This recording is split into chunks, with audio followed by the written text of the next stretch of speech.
Good morning, world, and welcome to the Early Morning Sports Talk podcast. Thank you for tuning in with us this morning as we conversate about the latest sports topics that has taken place from this past week and will be upcoming this week. It is always a blast to have you all tune in and participate with us every weekend. As a reminder that every week we always like to begin our podcast by reminding our audience that the Early Morning Sports Talk podcast can be found on Facebook via the Early Morning Sports Talk podcast page, on Spotify as the Early Morning Sports Talk podcast, YouTube as the Early Morning Sports Talk podcast, Apple Podcasts as the Early Morning Sports Talk podcast, or any various places where you can find your podcasts, as well as our own Facebook pages via Brandon Price, Jamar Goodman, and Peoples Hernandez. Today is June 18th of 2022, and we have yet again seen a fascinating week in the sports world, where we saw the Golden State Warriors take down the Boston Celtics in a fantastic performance from Steph Curry and his supporting cast. We saw Andrew Wiggins step up in a big way and bring up questions about just his overall career and where he is right now. Has he progressed? We saw Klay Thompson. He didn't even do much, or Draymond Green. These guys were nowhere near where we saw them in the past, but they did so well defensively, the Golden State Warriors. Steve Kerr, fantastic coaching job. Questions about him and his overall trajectory in his career. Steph Curry, is he a top 10 player now? So many questions out there about the Golden State Warriors, and we will talk about that today. And so with that being said, introducing my brother from another mother, Mr. Jamar Goodman. Good morning, sir. How are you? I'm good. I feel like the slander is stopping for Mr. Curry. But anyway, how y'all fellas doing? Pretty good. Yes, sir. And introducing my other partner here on the Early Morning Sports Talk podcast and my other brother from another mother, Mr. Ian Jones. Good morning, sir. How are you? Good morning, fellas. Good morning. How y'all doing? How y'all feeling? Good, bro. Yes. And so with that being said, let's get right into it, gentlemen. And so, as we know, we got our order here on the Early Morning Sports Talk podcast. We'll begin with our brother, Jamar. And so, NBA Finals thoughts, Jamar. Just why did the Warriors win this series? What are your thoughts? Man. Well, I feel like they smelled blood. I feel like they kind of figured them out. I'm kind of glad my Warriors in 6 prediction went correct. I felt like the winner, whoever won game 4, is going to win this series. Their backs was against the wall. Curry had 43 that game. Come back home. They know what's at stake. They handle business. Game 6 on the road. When they went on that 21-0 run in the middle of the second quarter, it was like 21 0, 21-2, something like that. Dude, that basically, changed the whole, that sucked the air out the room. Mm-hmm. At that point, the Celtics never recovered. Yeah. Championship pedigree definitely showed itself. Draymond Green had the best game of his series in game 6. Steph wasn't phased. He was doing heat checks in the third quarter and was still hitting them. I'm like, all right, this dude really on up all type of stuff. Dude, that it was just amazing to see, and just guys like Wiggins coming, stepped up in the last 2 series, especially in the NBA Finals. We really seen Wiggins turn into I don't want to say elite, but he definitely turned into a dog of a two-way player in these playoffs. He definitely did. He turned Jason Tatum into like a bag of potatoes at one point, man. Mm-hmm. He looked so mediocre. He couldn't get to his spots. Kendrick Perkins made a great point the other day, which he hardly ever do. But anyway, he basically said he said Tatum and Wiggins worked with the same trainer. So Wiggins knew exactly what Tatum's moves were, and it showed. He beat him to his spots. He couldn't get around him. He couldn't do anything. Word. So, I mean, but Wiggins put in the work all the way to this point. It's amazing how a winning environment can change a perception and complexion of a person, right?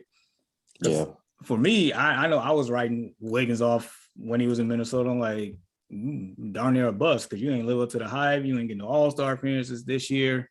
Completely different narrative. I'm so happy for the guy, Jordan Poole, stepped up in a major way. And the fact that we sat here and talked about how the Warriors had their nucleus and then coached up these young guys over the 2 years they didn't make the playoffs, and all this for this moment right here. Like, this is amazing. And like you said, Brandon, like Klay Thompson wasn't even he's not even fully at his like what we used to see in Klay Thompson. He was still like a shell of himself, and they still got it done. Wiseman wasn't even there. Like, and then next year when Kuminga and Moody like step up to a bigger role, and they're gonna be a lot better. Like, right. Like just shout out to the whole Warriors organization. They got it done.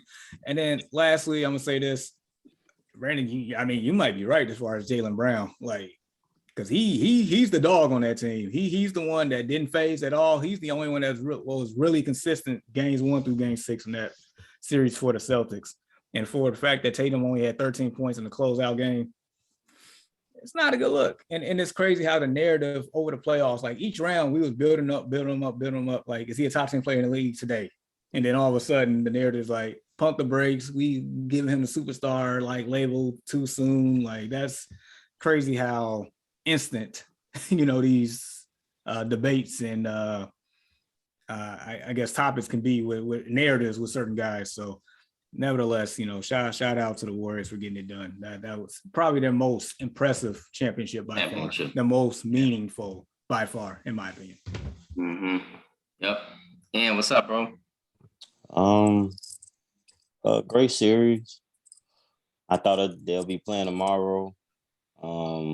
I was happy to see them win, but I was sad because I'm like, damn it, there's nothing to watch now. Besides baseball and, like you said, WNBA. But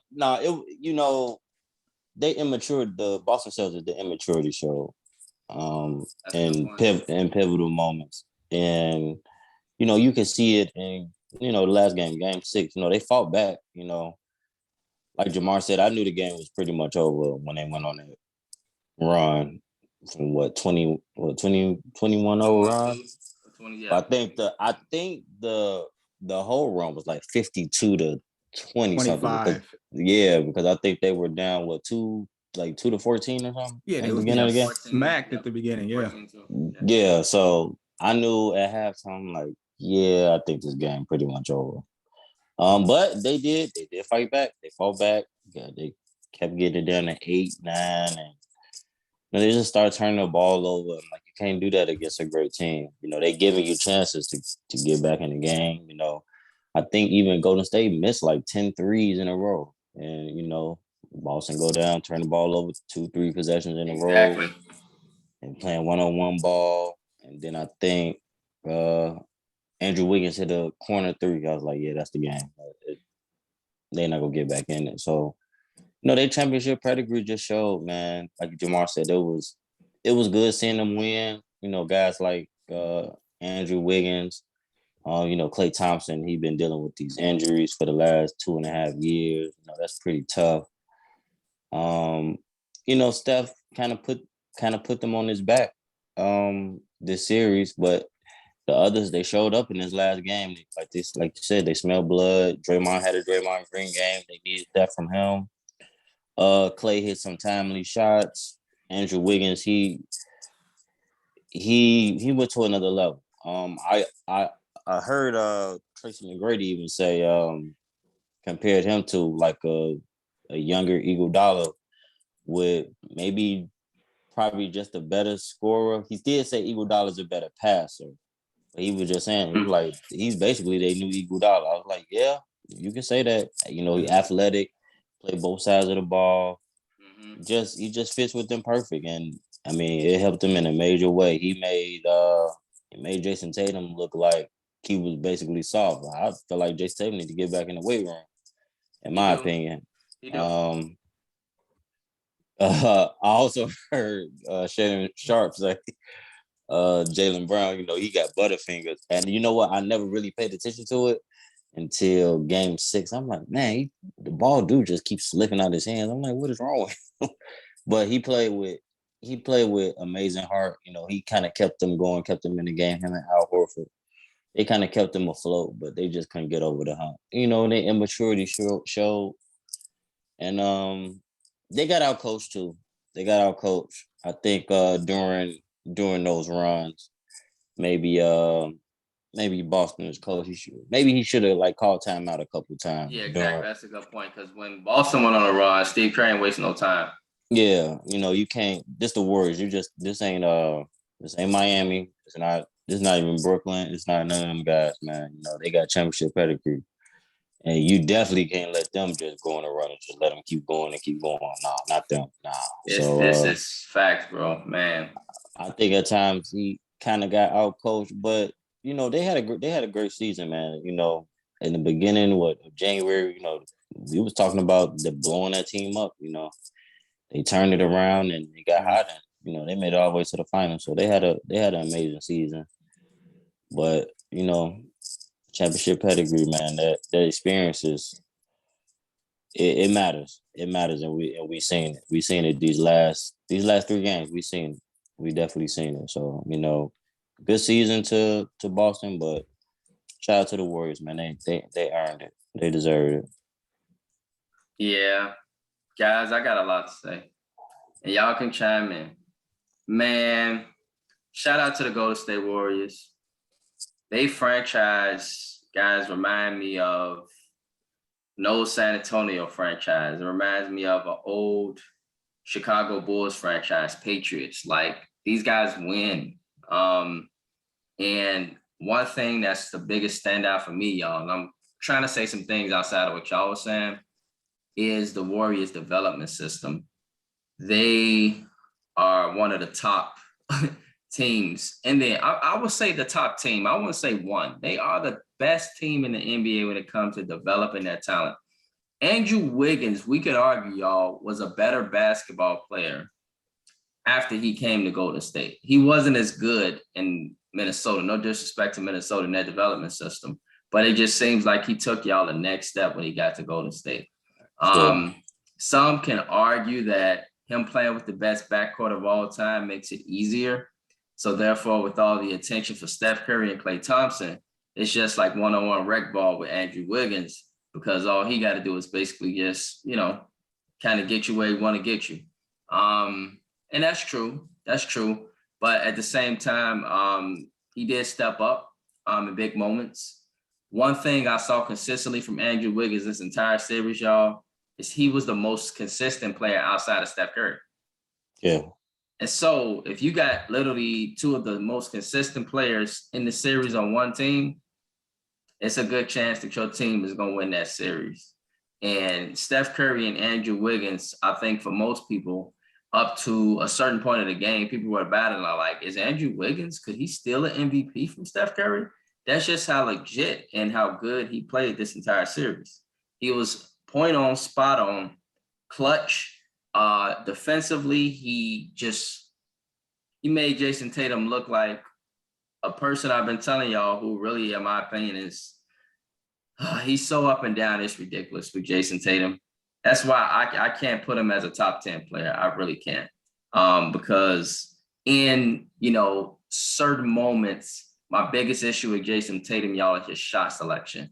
He shoots some of the stupidest, like I was telling Ian, literally, and sorry, Rod, I got, and please don't, y'all can laugh, I don't care.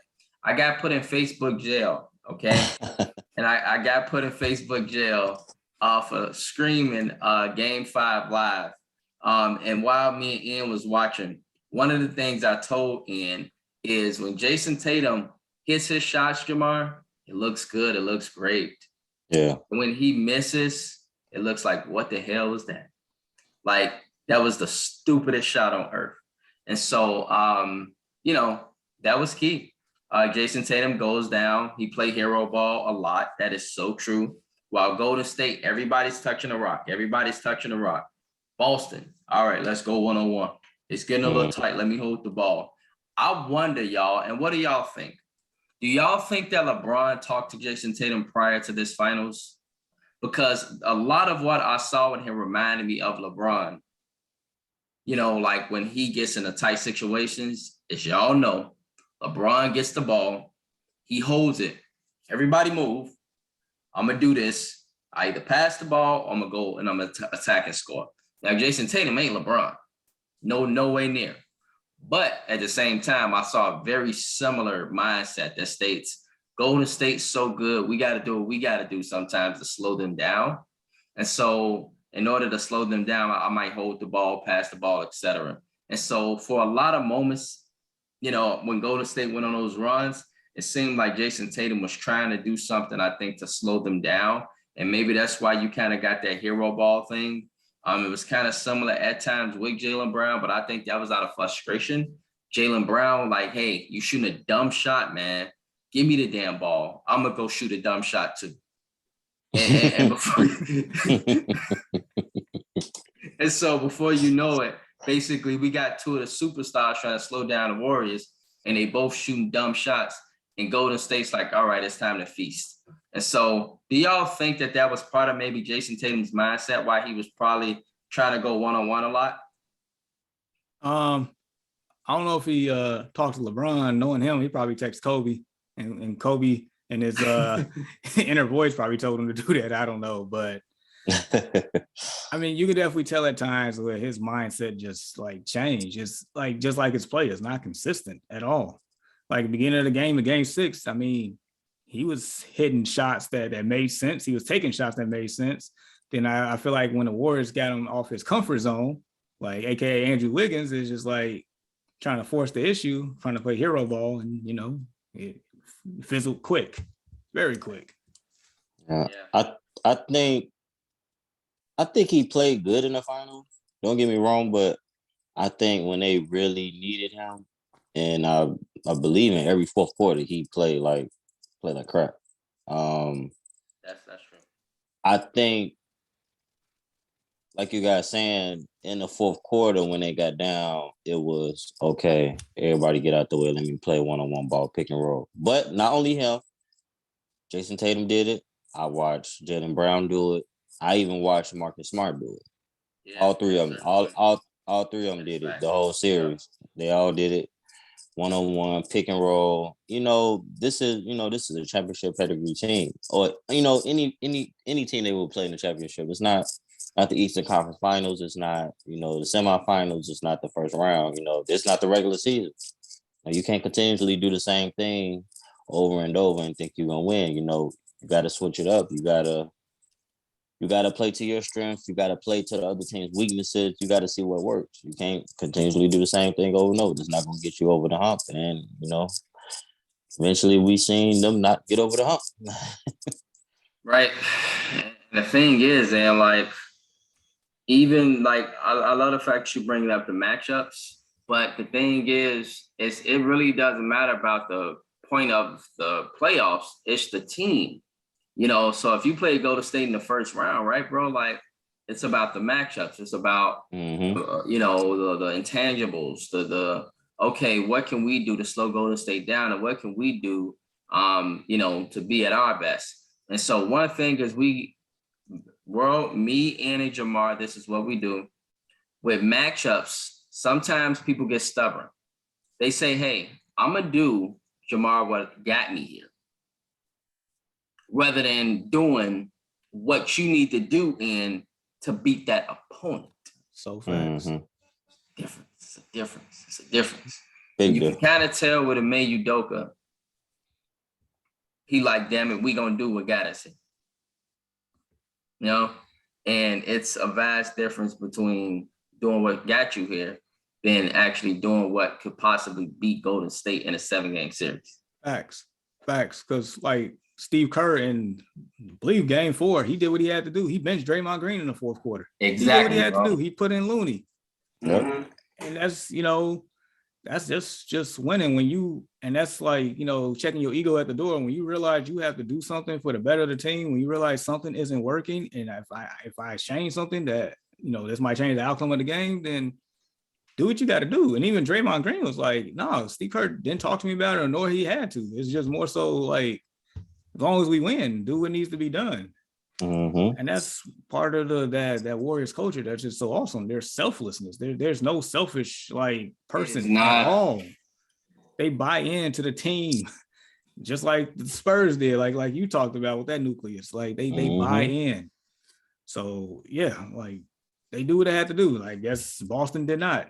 I mean, maybe that's the reason why Boston only had 5 bench points in Game 6. I mean, Yeah, I was just about to hit on that. Another thing was, in the beginning of the series, we were saying how Steph is carrying them and the others wasn't doing anything. I mean, besides Andrew Wiggins.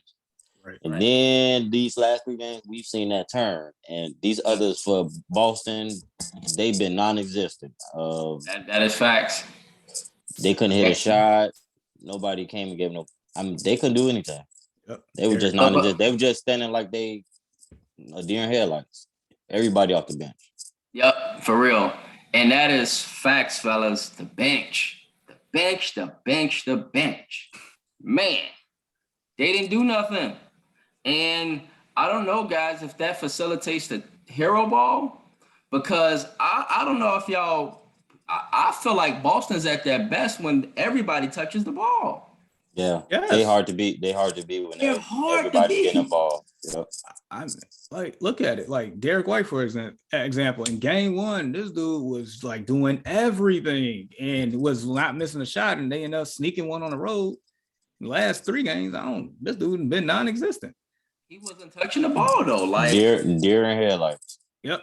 yeah, like that is facts, y'all. Like game 6, he didn't touch the ball.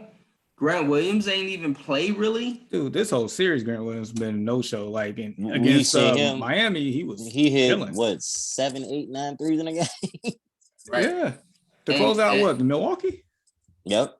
Yep. And I was saying to end game 5, Jamar, like, where is Grant? Like, why is he not playing him? Like, I don't know. Like, he just not playing Grant Williams. I feel like he could have made a difference. Like, but he didn't play him. Boost his confidence, get him some shots, something. Right. I guess maybe when game 2, because after game 2, he pretty much went on ice. Like, maybe Draymond Green put him in a baby state or something. And he was like, man, like. He was getting in his head, though. Yeah, like maybe, at this point, we shouldn't play you as much because Draymond had got into y'all head. And shout out to Draymond. He was all in their damn business. All in they sideline, all in they huddles, bumping people. Man, I'm telling you, it was old school players like Cedric Maxwell and them. They was like, I would have slapped the hell out of Draymond. Like, this guy literally just disrespecting y'all, like, and y'all just watching it. And I'm just sitting there like, wow, this is either new school basketball that's super soft, because like some of the old school players, as y'all know, like Robert Parrish example as well. Oh, yeah. Mm-hmm. But these are Celtics legends too. So they're going to take up for their Celtics. Like, they like, hell no. Like, we would not allow this. Like, like somebody would have got punched or something. Like, we would have at least tried to bait him into a fight. Mm-hmm. You know how, in the Bible, y'all, like, God would send sacrificial lambs. I'm just wondering, like, because Robert Parrish was kind of talking about, like, hey, Ime Udoka, you might have to send a sacrificial lamb out there in order to distract Draymond Green. And if you get Draymond out the game, then it's open park because Clay ain't really where he needs to be. You can attack Steph. Jordan Poole ain't really going to defend nobody. No. Like, you could have possibly did that, but I mean, Ime Udoka, he kept it new school, I guess. They almost made Jason Tatum go home with his game ball. Speaking of Tatum, Prescott JV said Jason Tatum was too busy thinking about what to text to send to Martin Luther King after the game, not focused at all. Not Martin Luther King. Martin Luther King. What the hell does that mean, Prescott JV? Basically, out here texting dead people and not focused on the game, man. Oh, I get it.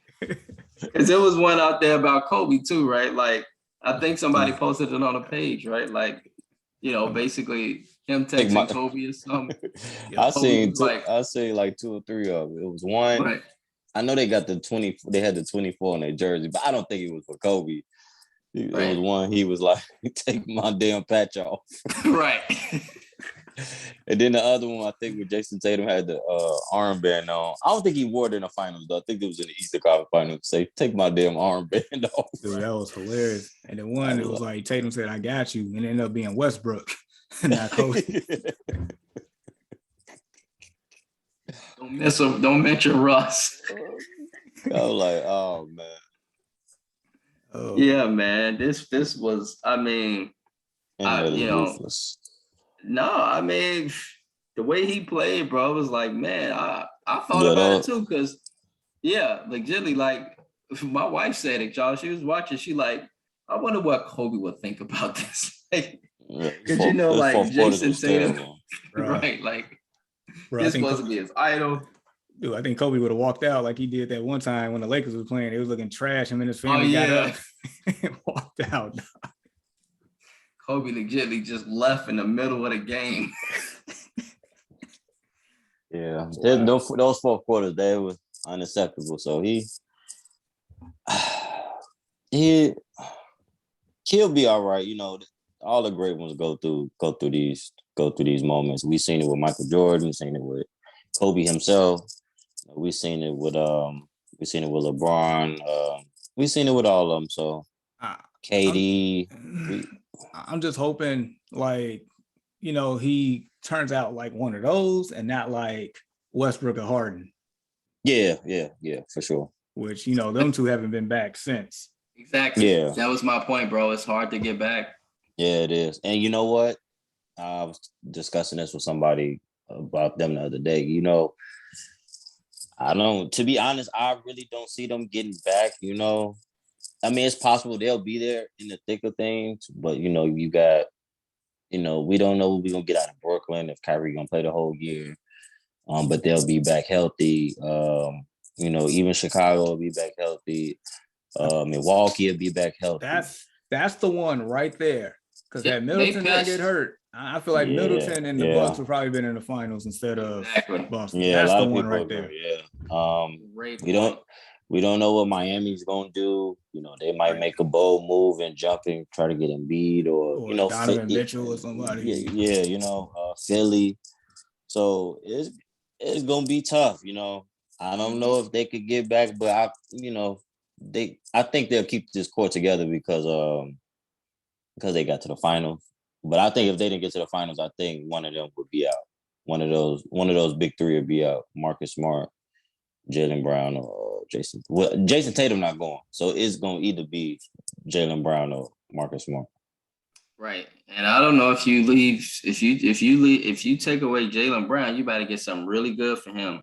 Because whoever get him gonna be happy. And speaking of Jaylen Brown, Dwayne said Jaylen Brown was the MVP of the Celtics, man. And then Dwayne also said, "No, Miami would have took care of the Bucks." I don't think so on that one.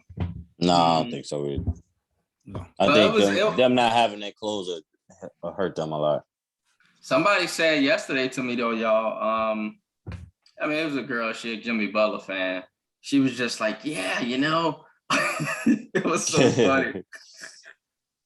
She's like, yeah, the Miami Heat, the only reason why we didn't make the finals is because we were injured. And I'm like, I mean, kind of a decent point, like Tyler Hero was hurt. Tyler Hero, Yeah. Jimmy Butler was banged up. They didn't have the scoring. That was the only thing, and it was Jimmy Butler 3 away from possibly going to the finals, despite all of that. So I mean, that's a vital point. Yeah. And so y'all bringing up the Eastern Conference, man, that is a great point, fellas, because that is so true. They got a lot of competition, and they were lucky to make it out because they went through a gauntlet in the East low key. They didn't know it, but they did. Yeah. And so the Eastern Conference is low key a gauntlet, and I know I do. I felt like Golden State was beatable. This was the most beatable Golden State team and won a championship.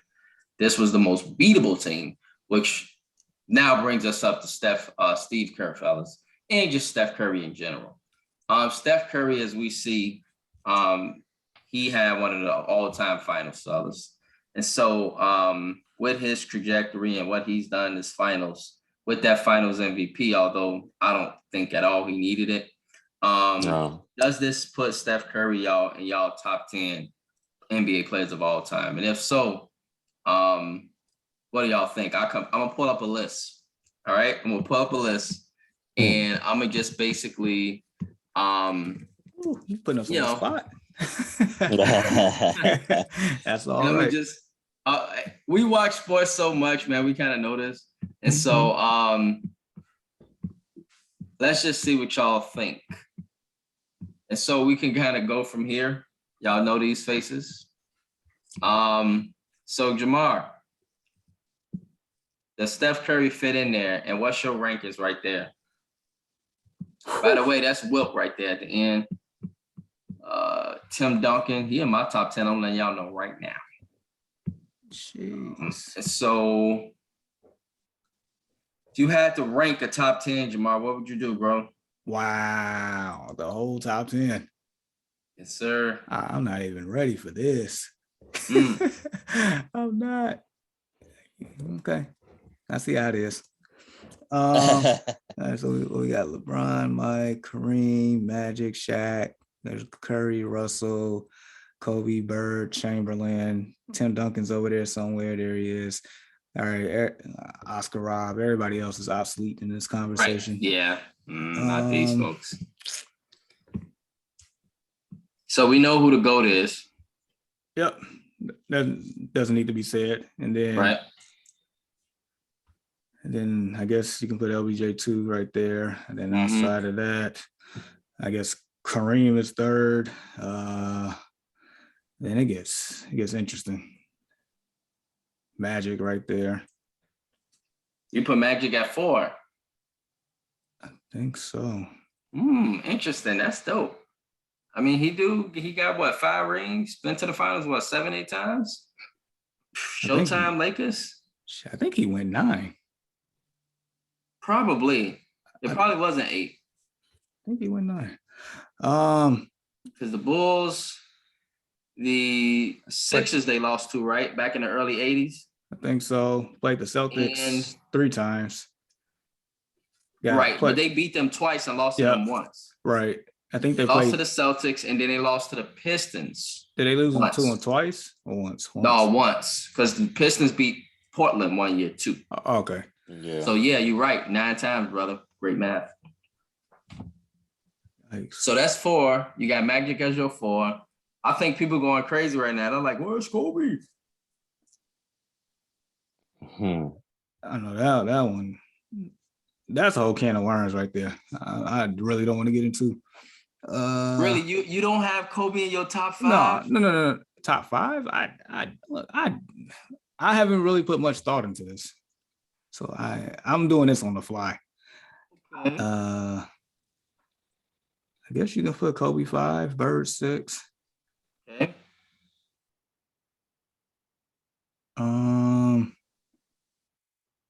Scroll over again. You ain't got Bill Russell.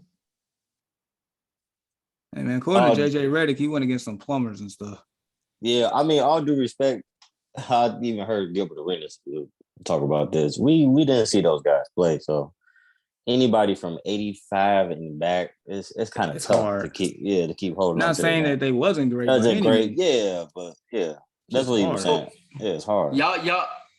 Oh my goodness. So my brothers, y'all telling me y'all are not aware of the battles between Wilt Chamberlain and Bill Russell?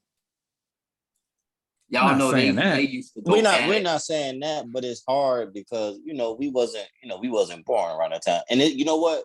It's going to be the same. Yeah, it's going to be the same thing when we get older and they're gonna say the same thing about Michael Jordan. They eventually gonna say the same thing about Steph Curry and everybody else. And LeBron and Kobe. That's just what it is. Yes. Like I'm aware, Bill got 11, Wilt got 2 in that time frame. And Bill got 10, right? No, Wilt only got 2, unless you No, I was talking about Bill. I thought you said Wilt only got 2.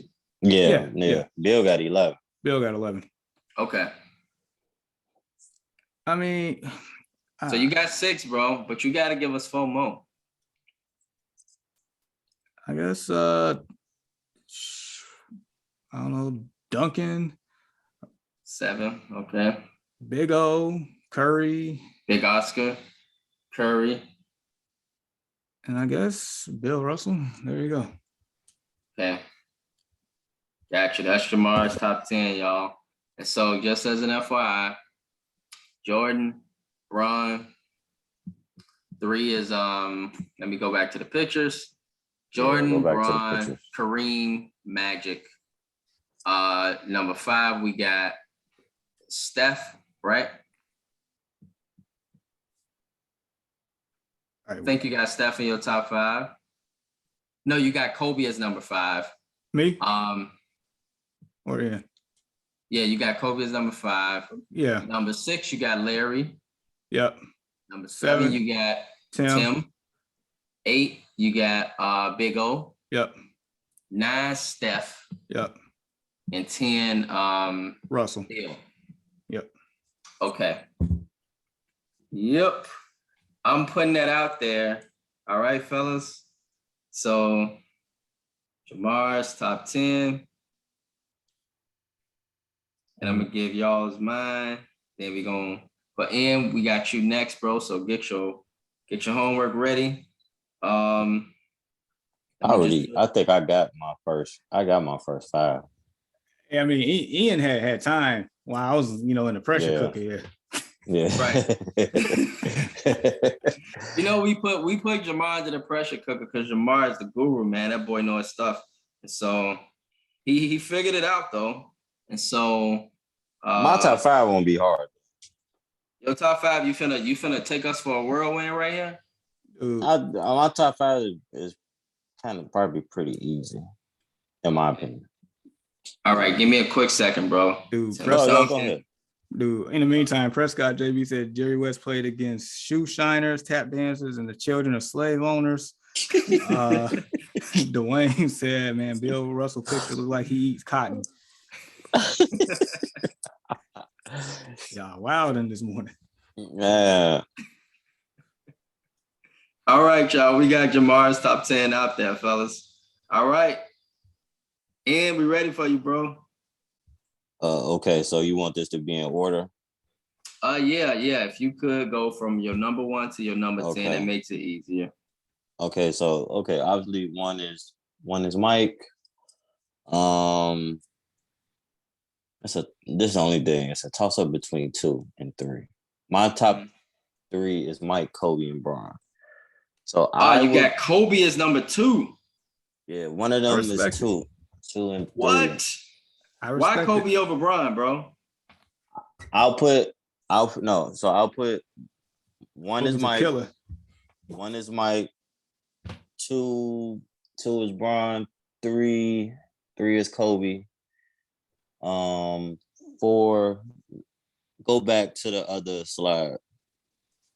Go back to the other picture, yeah.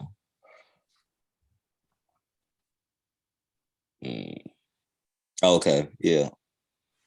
My 4 is, I'm gonna surprise y'all with this one. My 4 is Shaq. He was dominant. Nobody stop him. Nobody can stop him. I respect it. In his day, nobody could stop Shaq. I'll even go on a limb and say 5. I will put Steph at 5. Because of like similar to Shaq, he was pretty much unstoppable. You can't stop Steph. Yeah, so I'll say this about my top 5. So okay, we got Mike as the greatest player of all time. We got LeBron arguably as probably the best all-around player we've seen. Kobe is the second rendition of Mike, but also probably the greatest or one of the greatest scorers, arguably the greatest scorer of all time. 4, Shaq is the most dominant and the best shooter. Yeah. We got the best shooter of all time. All of these guys where when they get going, yeah. So nothing you can really do. They all got 4 rings. They all got 4 rings, multiple MVPs. But I don't really care about the rings. It's just most dominant, best shooter, best all-around player, the best player of all time, and one of the best scorers. Right. And just a ring correction. Jordan, as you know, got 6. And Jordan, but Kobe got 5. I think he at least saying they all got 4, at least. Yeah, they all at least got 4. Yeah. Oh, at least got 4. My brother. Yep. All right, gotcha. I'll put Magic at 6. Okay. He got 5. Yep. Larry was a dog. I'll put Larry at 7. Larry was a dog. Heck yeah, he was.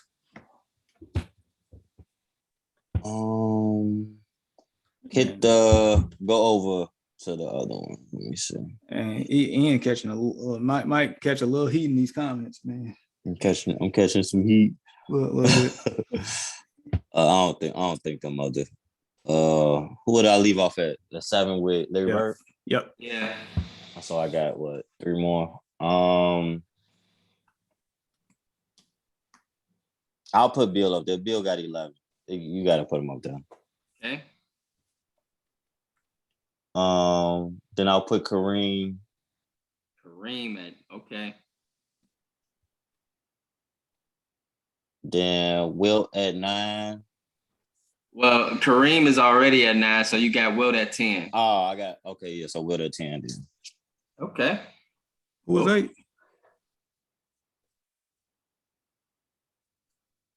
And so, and y'all top 10 is MJ, LBJ, Kobe, Shaq, Steph, Magic, Larry, Bill Russell, Kareem, and Wilt Chamberlain. Is that 9? Yeah, is that 9? 3, 4, 5, 6, 7, 8. Nope, it's 10, y'all. It's 10? Okay. Mm-hmm. Magic, Bill, Kareem. I know I missed. Yeah. I know a person I did miss. I missed Timmy. That's who I missed. Yeah, I was wondering what Timmy was. But You know what? I'll replace Timmy with Kareem. And the only reason why I'll replace him with them because he's beating LeBron, he's beating Kobe. And yeah, he's beating young Steph too in the playoffs. Yeah, he's had his dominance in between their runs. Almost similar. Him and Steph is almost similar. Right. Yeah. So I'll replace Kareem with Tim Duncan. Okay. And, yeah, he got to make my top 10. I knew I was missing one person. Okay. So replace Kareem or Wilt? Because you got Kareem 9 and Wilt 10. You telling me that Wilt Chamberlain is better than Kareem?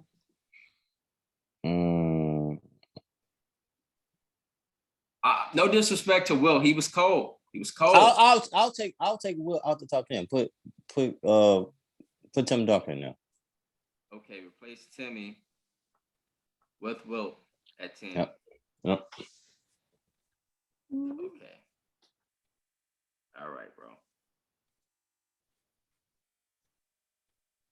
I heard about the 100 points, but we just don't never see no highlight. This is why he finna be in my top 10. Uh-oh. Yup. 100. I'm sorry, man. 100. Where's the highlights? 100 of them. Hey, man, well, we ain't see it, it happen. Man, bro, like, but that's how people feel, though. Like 100. I don't give a damn. No, I'm not saying he did it. I'm not saying he did it, but no, he did. It's just funny. I'm just, man, y'all. So I'm definitely ready for your top 10. You I think you was prepared. Yeah, we weren't prepared. This just off the dome.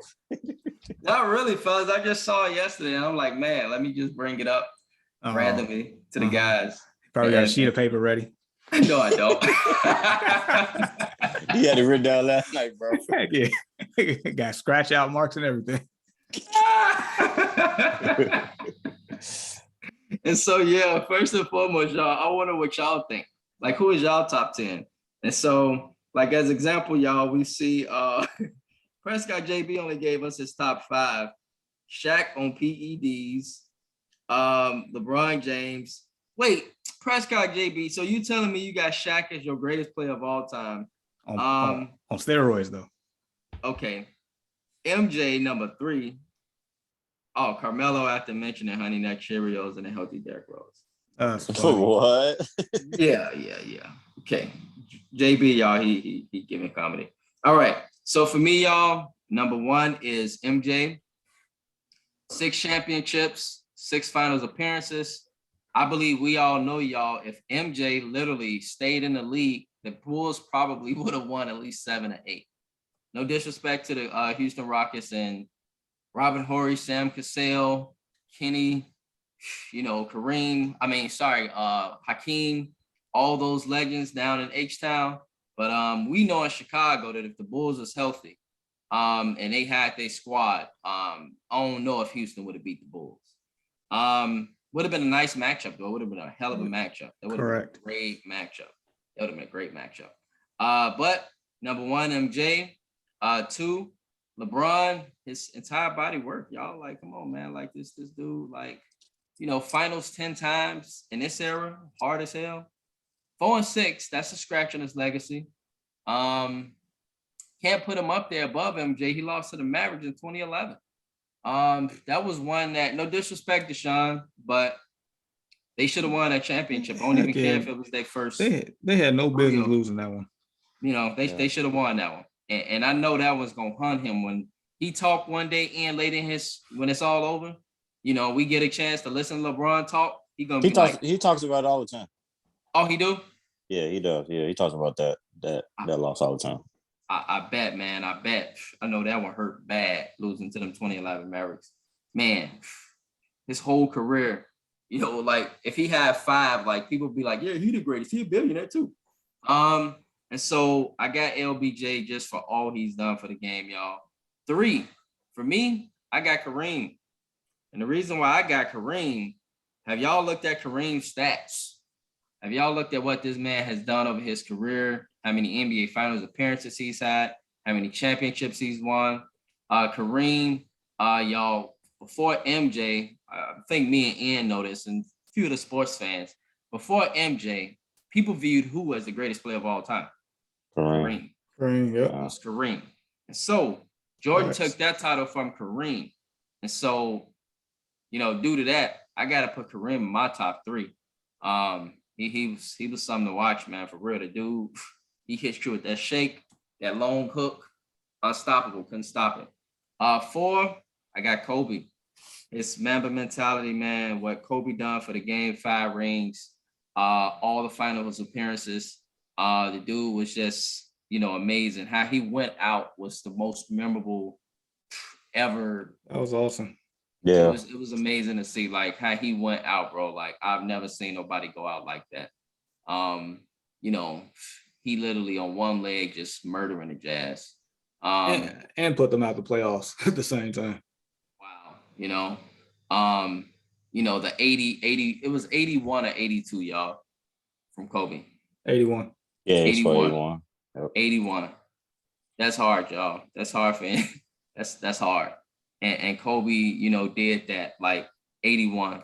I gotta put Kobe in my top 5. Number 5, I got Magic. And the reason why I got Magic is because of, and it's funny, we got 4 Lakers in here. Show you the impact that the Los Angeles Lakers done had on basketball. Hey man, only 3 of them are real Lakers, but go ahead. Right. Yeah, that's a good point. I kind of really don't. That's my favorite player. I count him, but I mean, he got a championship there, so. Yeah. Right. I don't think the real Laker Nation really fully embraces that man, but yeah, they do. Not unless they win another one or something. Yeah. Right. But nevertheless, go ahead. Yep.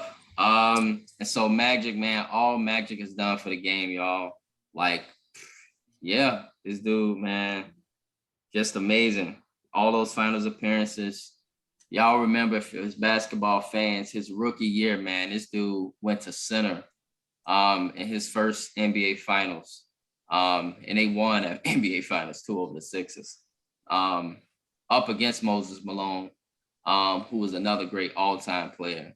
And so to see what Magic Johnson did, the fast break, he was the inventor, I feel like, of the fast break. I ain't know the fast break until I legitimately seen him. People might say Jerry West. I'm thinking Pistol Pete. Pistol Pete, another good one. Yeah, Maravich. Yep. And so, like, for me, though, when I started watching basketball, y'all know who I saw on the fast break? I always saw Magic Johnson running down, and he'll look this way, hit you with this, or he'll look this way, hit you with this. Like, while smiling. Right. All smiling, man. Like, you seeing just the crowd in LA, man, and all the superstars, like Magic Johnson, he did that. So I got Magic. Number 6, y'all, I got Steph now. I got Steph. He done made it far in my top 10. He's right there now to where, and the reason why I put Steph just randomly right here, I'm doing this with y'all, is I remember a conversation me and Jamar had this before he was on a podcast, and we was kind of going back and forth about Magic and Steph and who would be above. And so the reason why I put Magic right now above Steph is because of the rings. But if Steph get another ring, Steph is cracking my top 5 over Magic. And the reason would be because Magic, I felt like he was, one thing about him is you couldn't stop his fast break. But with Steph, you can't stop his shooting. And so now if Steph get that other championship, I got to put him in my top 5 because not only is he surpassing Magic on championships, but he's also the greatest shooter of all time. And so with him being the greatest shooter of all time, I got to put him at least in my top 6, but he's right there on the crust of the top 5. And so I got Steph. 7, I'm kind of like you, and I'm putting dominance. So I got Shaq as number 7. And the reason why I got Shaq above Tim Duncan is because when it comes to Shaq, man, like the man was just he was an unstoppable force. Dominant force. You just, it was nothing you can do, like absolutely nothing you can do. And so because of that, I got Shaq there. Shaq could have won more championships. He lost one in Orlando. He lost one with Detroit. And so against Detroit. And so in that series, a lot of people felt he was banged up, but I just think that was an all-time great Pistons team. And so I'm gonna give Detroit their flowers there. And so Shaq could have 6 rings, but he was 4 out of 6. And so yes, I got Shaq as number 7. Number 8, I got Timmy. And the reason why I got Timmy above Larry is because when it comes to Tim, people sleep, y'all. Steph, legitly, y'all know how like when a team score and they got you under pressure, Steph come down, shoot a shot, keep you holding your breath. Tim Duncan was like that too, Jamar. Like low key, Tim Duncan, he ain't gonna shoot no 3, but he gonna come down, shoot the most fundamental shot in the world. And now you can do about go in, calm everything down, get everything settled, back on defense. Yeah. Back to professionalism. He was dominant at his apex, bro. Dominant. Dude, the dude was something else. Kids, if any kids ever watch the Early Morning Sports Talk podcast when we are old men, please know about the legacy of Tim Duncan. The dude was no joke. He put absolute fear in his opponents. And when people played San Antonio, they knew they had to be on their P's and Q's. Be some all-time greats too. Any mistake with San Antonio, you will suffer, absolutely. And so I got Timmy there. Number 9, I got Larry, man. Larry Bird. Dog. I don't have to be any age to know what Larry Bird did. The beautiful smoothness of his game. Silky smooth, man. I gotta put Larry there, even though he don't have as many championships as others. But his game, man, and for me, y'all, when I thought of the 3-pointer, before any Steph Curry, Reggie Miller, I always thought of Larry Bird. That always hit my mind, Larry Bird. That was smooth. The 3-point guy. Yeah. And then number 10, 100 points, Mr. Wilt Chamberlain. Mr. Wilt. I gotta put him in my top 10, y'all, because I ain't never seen nobody hit 100. And so until somebody hit 100, I don't think we're gonna see that. Right. And so I got Wilt Chamberlain in my top 10. So just a quick question on that. So let's just say if Jordan Poole come out next season and drop 100, what happens then? Oh, Your top 10? That's the sole reason why you said he's on there. So I'm just saying. No, but no. Terrence Ross come out of nowhere and drops 100. Not Terrence Ross. Dylan Brooks come out of nowhere and drops 100. Brooks. Clint Capella, for whatever reason, get 1,000 tip dunks in one game and gets 100. And so yeah, that's part of the reason. But y'all know Wilt was still dominant too. Yeah. And watching Wilt. Oh, for me, I felt like even though Bill, y'all had the rings, I put Wilt over Bill because I just felt Bill was the better player. At least from the eye test. Bill was another fundamental Tim Duncan. He ain't do nothing fancy, nothing at all. Just got the job done. Got the job done. And so from the eye test, I put well over Bill. But people probably out there, I think Jamar probably even thinking like, so people will argue that one for sure. Because they probably felt that Bill should be above Will. Because of the ring, yeah. Yeah. I mean, but honestly, ain't none of us even come close to watching them play. So it's like, yeah, it's like I feel like it's just personal preference on that one at this point for our generation. So right. Yep. And Kelson Kenny, good morning, bro. He stated Kareem definitely top 3. Most dominant before Shaq. Well, yep. Wilt was dominant as hell. You're right. He was very dominant. And so context is everything. That's facts. Right. That is facts. Yep. And so that is our top 10, y'all. That is our top 10. I thought I heard you ball up that sheet of paper just a second ago. Yeah, sheet of paper. And so yes, we got a few more questions, y'all, to answer before we conclude. And so just curious, fellas, we now doing all-time ranks for head coaches. And so somebody put Rick Carlisle in their top 5 yesterday. They just blew me away. I'm like, really? But just curious, fellas. If you had to do a top 5 NBA coaches of all time, we about to start another debate, y'all. And so you about to put me through the ringer again? It's up to you, bro. So we are about to pull up a mini screen, and we're gonna start with our brother Jamar, who is the guru. I'm so glad they put K.C. Jones on here, y'all. K.C. Jones, by the way, was a brother, and he coached the Boston Celtics. And so, yeah. And so just curious, Jamar, bro, if you had to put a top 5 of head coaches all time, Red Auerbach's another great one, man. He's another great one. It's a lot of former great head coaches out there.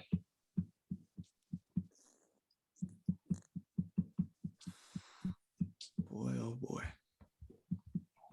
I mean, I know who my number 1 is. They put Tyronn Lue in the top 25 already. Hell no. I know he's great, but I mean, he got the 3-1. He got the coming back from 3-1 in the finals. That's probably why he in it. Yeah, and he probably because he got the Clippers to the first conference finals in their history. Maybe. Right. They got 8 K.C. Jones. Okay, I can see that. Red Holtzman. I don't know who. I'm not even familiar with that guy. Can't even tell you. But he was coaching the Knicks back in the day. With Clyde? No. Not with Clyde. They got Jerry Sloan up there. What's Jerry Sloan on? He number 6, but he got a ring. No, so. No, but he's been consistent. Yeah, right. He's been consistent. That's Mr. Consistent right there. Mm-hmm. Just will never get over. Yep, and so they got Steve Kerr. Now he's 4-time now. That's old. Pat. You gotta put Pat because of the Showtime Lakers. That and the Heat, the Knicks. Yeah, the Heat, yeah. Right. He won a championship with the Heat. He was real competitive with the Knicks, putting Jordan through the ringer and the Bulls.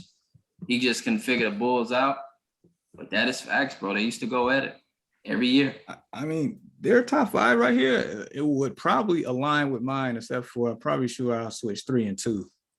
I'm pretty sure I know who 2 is. Yeah, I'll switch that. But my top 5 is basically this list. Right. Who is there 2 and 3? Red, number 2. Number 1 is Phil. Number 2 is Red from the Celtics. Yeah, Red Auerbach. With Bill Russ, with those guys. Yeah. I would switch that with him and Pop. I'll switch that around for me. Okay. So Pop number 2, Red number 3, At 4, Kerr 5. That's what I would do. Yeah, I agree. and I agree too. I can't disagree with that. Let- One Phil.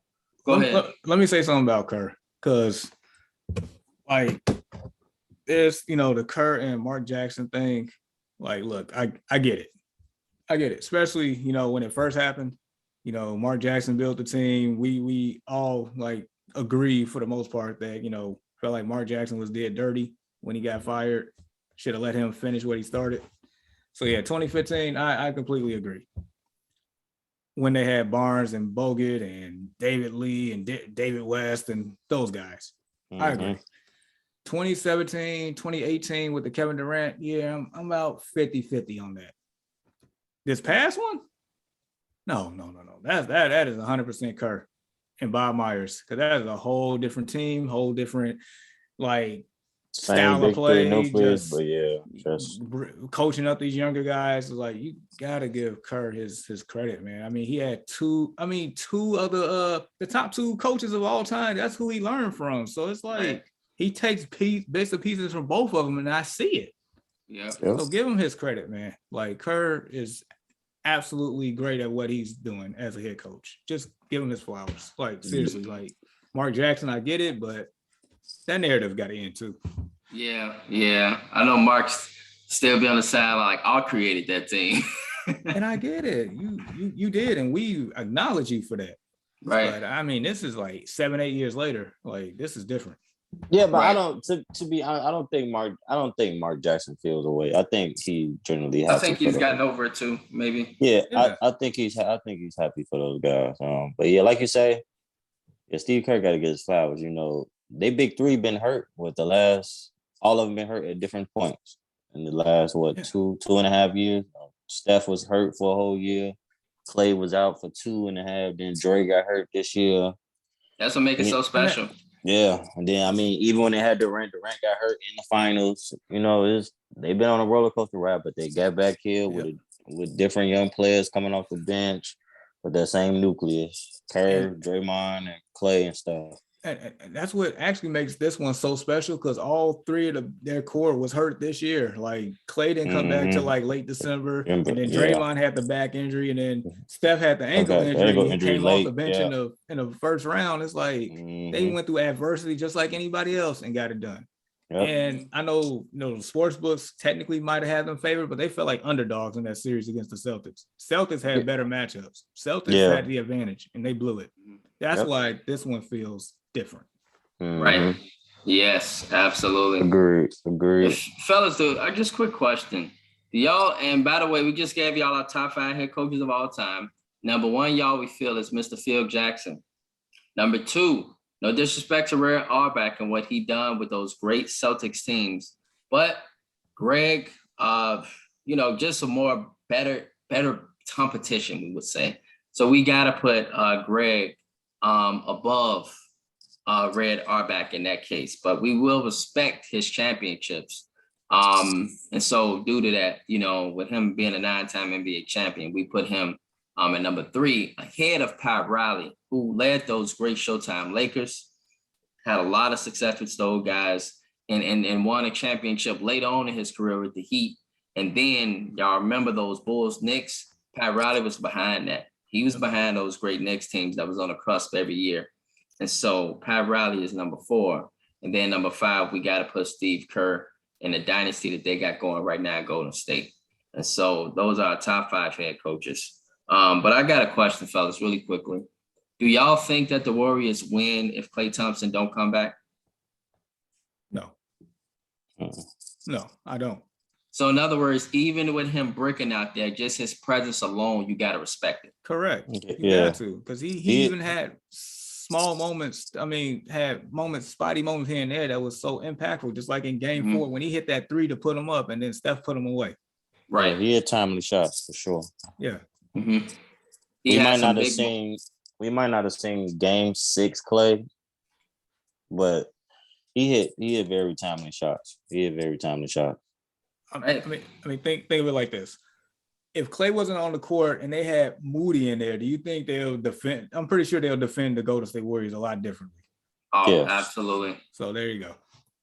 Absolutely. His presence alone, man, helped to win that championship.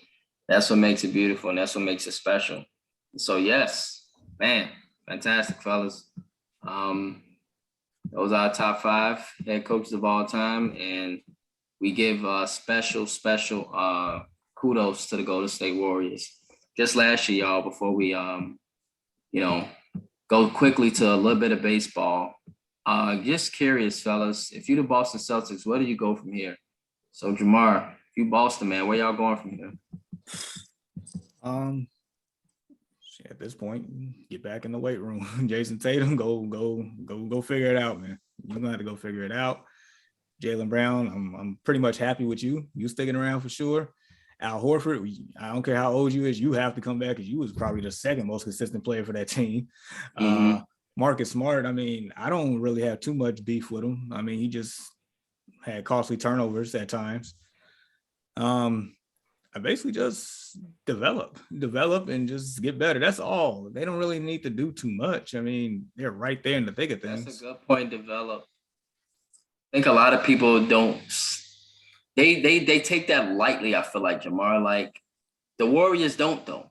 They firmly believe in developing, and that's why they won the championship. Really, some of those guys were developing. That's why they have a bright future because they work on development. So we wonder, like, yeah, what is the Boston Celtics and those guys on the bench? You know, that's kind of getting in at the blowouts. Could they step up next year and become good contributors? Yeah. And how much would that help Tatum and Brown, like, and Marcus? You know, Facts. Development, just like you said, that's the reason why the Warriors are who they are right now. I mean, why is Jordan Poole became a big factor for them? Right. If Jordan Poole wasn't developed, they would not have won. They wouldn't even gotten this far. Jordan That's Poole another saved them a piece. lot of games. Yeah, during the season. Kuminga was getting like pivotal playing time in the Western Conference Finals against Dallas. He's going. I really believe he's going to take a big step. He's gonna be nice. So really nice. Moody was getting minutes too. So it's like they're gonna have a solid 8-9 man rotation when Wiseman comes back. I mean, like, look, this team is built for now and later. So right now or latest. That's our sponsor. There you go. Now or latest. Yeah. Mm-hmm. Yeah. And what's up, bro? Like you said, they don't have to do too much. They got the size. I think Robert Williams is really going to be really good. He had I don't think we mentioned Robert Williams. He had a very good series. He had, time. He played amazing defense. And this is with him typically not even being 100%. He toughed it out during these playoffs, but he had a pretty good run, even in the finals. I think Jason Tatum and Jaylen Brown, they'll be fine. Just refine the game like any other great players. I just think they kind of need to kind of figure it out down the stretch. How to run things, or how to, if one person is one person taking over. Do your thing, bro. That type of thing. Marcus Smart. I do think Marcus Smart needs to become more of a facilitator. Mm-hmm. I think that would have helped them a lot during the series. But just curious, Ian. Facilitator. Mm-hmm. Do y'all think that the Boston Celtics y'all need a true point guard? That's the one. I feel like that was missing. I don't really, no disrespect to Derek White. I feel like he's a score first type of guard, but if they had a really nice point guard, how easy of a life would that make for Tatum and Brown? I think it would free them up a lot instead of them, doing a lot of, pick and roll, one-on-one ball. So I think that would have helped them a lot. If they're going to stay with this two-man game with Jaylen Brown and Jason Tatum. Now, if they're gonna let one of them go, then that's fine and dandy. But with that being said, I do think if they had a facilitating guard, if they had somebody like, for instance, if they had Rajon Rondo, That's the name. I'm like, you gonna bring I Rondo think, back? yeah, I think the series probably would have been a little different, especially with having somebody like Robert Williams and a facilitating guard like that, and then you got spotty shooters like Grant Williams and people like that. So I think it would have helped them a lot. But I mean, they made it that far. They got all the way to the finals and had a chance to win. It wasn't like they got swept. They had a chance to win every game. So I don't think they really got to do much. Just tweak a couple things, but you know, they'll be back in the thick of things. But to say they will be in the finals, that's a tough one. Okay. I wouldn't put it past them. They got the experience now. They Right. got the experience, and that's if things don't change in the East. Right. These other teams got a lot of questions in the air. So Right. Just really quickly, fellas. Jamal Allen of TPM Sports Talk, he stated that basically Jason Tatum and Jaylen Brown, that they are the new age Russ and KD. So basically, it's over with them. So just curious, Torian, like, are you stating, bro, like that they should be broken apart, or are you stating that the finals and that type of run that they had this year, that type of run is over with them? And so, okay, they had their stretch. Okay, they had their stretch. And so, yeah, in other words, he kind of stating, yeah, it's going to be hard for them to get back. And that's what we were alluded to earlier, right? Because my main thing was Milwaukee. If Middleton didn't get hurt, I feel like they were the best team. They were the most equipped to get out. I mean, they forced Game 7 without Middleton. Mm-hmm. And that is a pivotal piece for that team. And I feel like Milwaukee is going to be the favorite to come out the Eastern Conference next year, right now. Mm-hmm. Yep. And then I know y'all said, they got experience getting to the finals. I mean, so does the Heat too. So you got 3 teams that's currently constructed, all been there. Only one of them has won it. So I give the favorite to the Bucks right now. Right. Yep. Yep. And he said they've been in the Eastern Conference final damn near every year. That's facts, Torian. They have. He stated, say somebody that know their sports too. He stated you get 4 years in sports. And so, in other words, kind of sound like you get that run of 4 years generally if you're not that dynasty type of team. And so, like, Boston's not a dynasty, but you get out of those 4 years, that's your championship time. That's the opportunity. And so Boston been to the Eastern Conference Finals. They've been to the finals. They haven't gotten it done. And so it's interesting. It's very interesting. And so Quentin McLean, good morning, bro. He stated they just got neutralized by a good team. Great teams make good teams look different. Facts. Facts true. That's facts too. When you got a great team, just makes other teams look like it exposes them, right? Mm-hmm. And so they were definitely exposed. And Steve Kerr, I mean, you know what he did, he stated, and then, right, Jamal Allen stated, folks said the same about KD and Russ back in the day. They did. And so I'm kind of at that point. I feel like this is me. I love y'all. Well, I love you, Ian. I love Tori, and we play football together. I love you, Jamar. But I'm disagreeing with all y'all. I think that Boston will be back. Maybe not this year, but if they keep that nucleus together, I think they still definitely got a chance to be back in the finals. I think they at least got a chance to win one. I mean, they could. I'm not saying right. I mean, you're not wrong, but it's just the degree of difficulty is going to rise. Because I mean, not to mention, the Bucks and the Heat, like I did, but you got other teams that is waiting in the Brooklyn. I mean, heck, I'm pretty sure our GM in Chicago is not going to, sit around and just watch all this going on. Maybe we might get better. Philly, I'm pretty sure MB got something to say if they figure that out. I mean, it's just tough. It's tough. It's going to be a gauntlet for sure. And that's part of the reason why a number of us was upset on the Early Morning Sports Talk podcast with the Boston Celtics. They were trained for the Warriors by going through the East. They were trained. They were ready. They just have favorable matchups. They had it on a silver platter. Like game 4, they had it on a silver platter. How do you have, 2 elite two-way players, defensive player of the year, but yet you get cooked by 43. Yet you allow a man to average over 30 for the finals. You're supposed to be this elite defensive team, but apparently, a top 10 all-time great player showed up. So Defensive player of the year too. He did it on the defensive player of the year. Got to get Steph his prop. Yeah. And so just like you said, if was a fifth, there you go.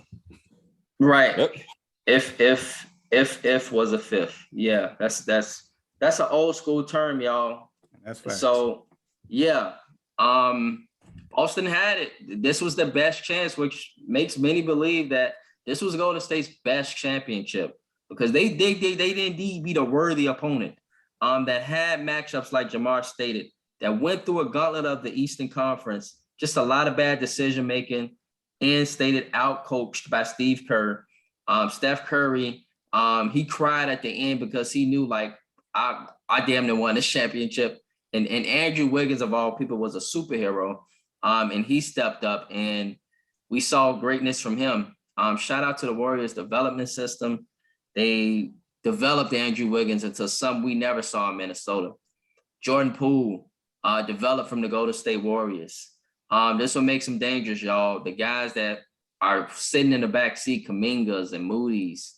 Looney was developed by the Warriors, y'all. Looney was trash. No disrespect. He was trash when he came to the NBA. Trash. They just sitting there watching. You're like, man, but with Steph and Clay, Looney just got a simple job. He ain't got to do much in. You got to block a few shots. Rebound.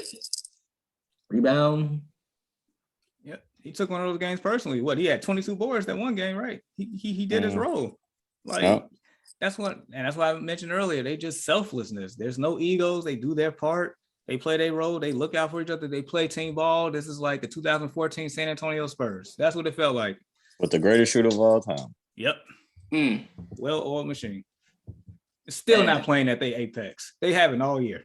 We don't even know what they look like at their peak right now. That's scary. That's the scary part, facts. It's a lot of scary stuff still about the Warriors. The development of these players. Clay was hurt. He was trash. Ain't even do nothing. But even with him on the court, you still got to respect the team because you're just not going to leave Klay Thompson open. You just not going to do that. You just not going to leave Jordan Poole open. Can't do that. Darn sure not leaving number 30 open. So right. Andrew Wiggins balling out of his mind. He being a grown man out there, Andrew Wiggins not just being a hooper, he being a grown man out there, legitimately pure grown man, boards, dunks. I saw a layup he did, y'all, in game 5. I'm like, damn, that's the Andrew Wiggins I know. He went literally like a Jordan, one side to the other side. I'm like, God, that's the Minnesota Andrew Wiggins there, And you know what? Shout out to Kevin Durant, because had he not agreed to a sign and trade with the Brooklyn Nets, none of this would be possible. Mm-hmm. To getting D'Angelo Russell and then flipping D'Angelo Russell for Andrew Wiggins. Yep, this is true. Mm-hmm. Absolutely. And so, yeah, fellas, we done talked all about this, y'all. Just curious, any more thoughts, fellas, or viewers that's on here? Quentin, it sounds like you stating, bro, kind of like with me a little bit, you sound like the run's not over for Tatum and Brown. They still young. They didn't know how to close, but they still had time to figure it out. And so I'm with you on that one. Jason Tatum just got to be smarter with the basketball. Really a lot of dumb shots, and Jamarvin stayed there for the longest. And so, that's important. And so, yes, with that being said, that kind of concludes our conversation, y'all, in regards to the NBA Finals. Just really quickly, we always try to break down multiple sports. The Chicago White Sox, they are near 500. The questions of the rumblings of Tony La Russa, they died down a little bit this week, Jamar. You know why? They beat up on the Detroit Tigers. And so it's kind of helped a little bit because they kind of beat up on the Detroit Tigers, dominated them this week And so baseball is a week-to-week game, and you're judged by weeks. And so if the White Sox can hopefully get a good stretch going, who knows? They are getting hot, and that's a good thing. And so we'll see how the Sox continue to build up. They got another 100 games, y'all. And so they 30-32 with another 100 left. On the other hand, the Chicago Cubs, they are misery at its best. And so Chris Ford and all the other Cubs fans, They've been getting smacked. yeah, enjoy the rebuild. And hopefully they'll be back where they need to be. And so other than that, fellas, that concludes our conversation for this morning. Any final thoughts or shout outs, fellas, as we head into the weekend? Yeah. So take this last opportunity here.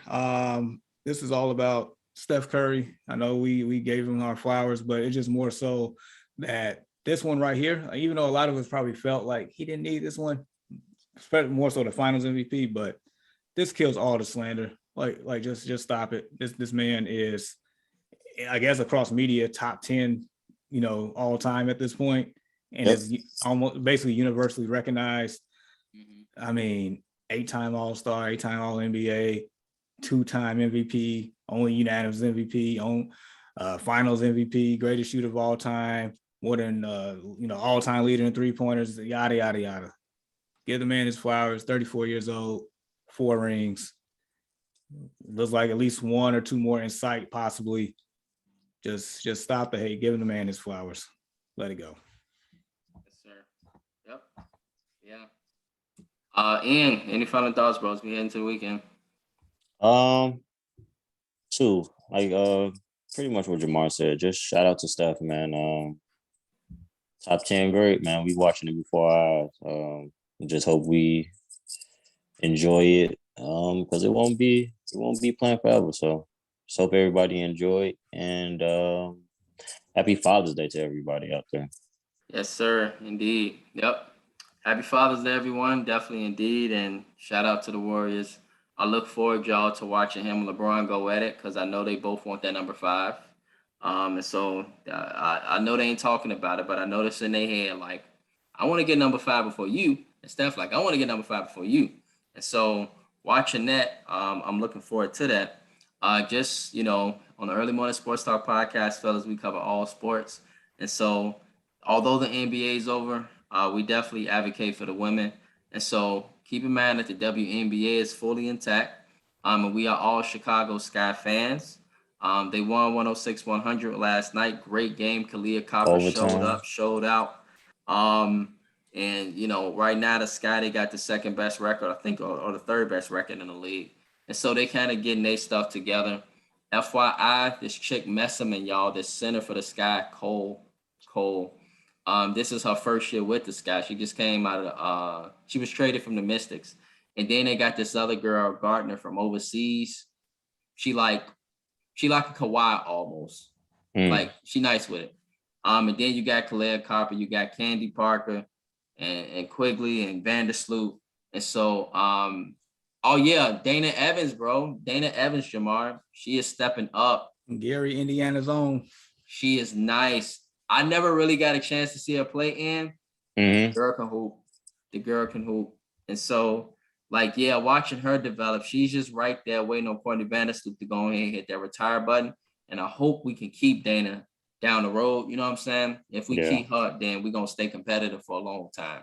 And so the Sky, on the other hand, they are looking good, y'all, and they got a real chance to repeat. And so shout out to the Chicago Sky and the WNBA. Happy Father's Day, everybody. We thank you all for chopping it up with us this morning. I truly appreciate you, my brothers. Great show this morning. Thank you all for the conversation. May you all have a blessed weekend, and peace. Deuces.